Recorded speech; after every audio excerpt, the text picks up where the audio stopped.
Uganda is a constitutional republic led since 1986 by President Yoweri Museveni of the National Resistance Movement Party. In 2021, voters re-elected Museveni to a sixth consecutive five-year term and returned the National Resistance Movement majority to the unicameral parliament. The elections fell short of international standards and included allegations of arbitrary killings and disappearances of opposition supporters, disenfranchisement and voter intimidation, harassment of the opposition, closure of social media websites, and lack of transparency and independence in the Electoral Commission.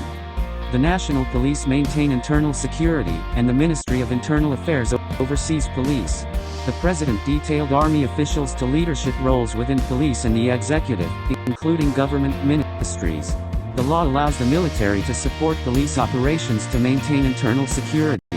The Ministry of Defense oversees the army. Civilian authorities maintained effective control over the security forces. There were reports that members of the security forces committed numerous abuses, with only a few low-ranking officers purportedly punished.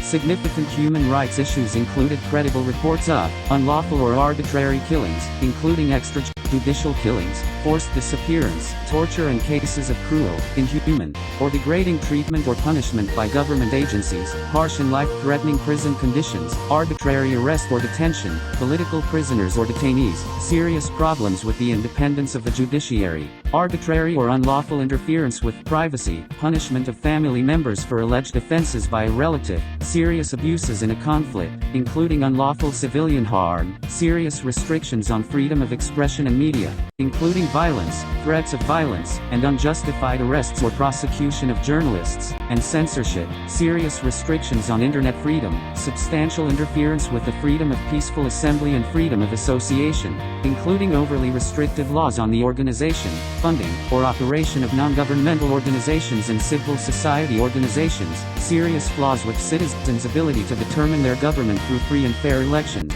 serious and unreasonable restrictions on political participation, serious government corruption, serious government restrictions on or harassment of domestic and international human rights organizations, lack of investigation of and accountability for gender-based violence, including domestic and intimate partner violence, sexual violence, and child, early, and forced marriage, crimes involving violence or threats of violence targeting lesbian, gay, bisexual, transgender, queer, or intersex persons, and existence of laws criminalizing consensual same-sex sexual conduct between adults, albeit not fully enforced. The government was reluctant to investigate, prosecute, or punish officials who committed human rights abuses or engaged in corruption, whether in the security services or elsewhere in government, and impunity, including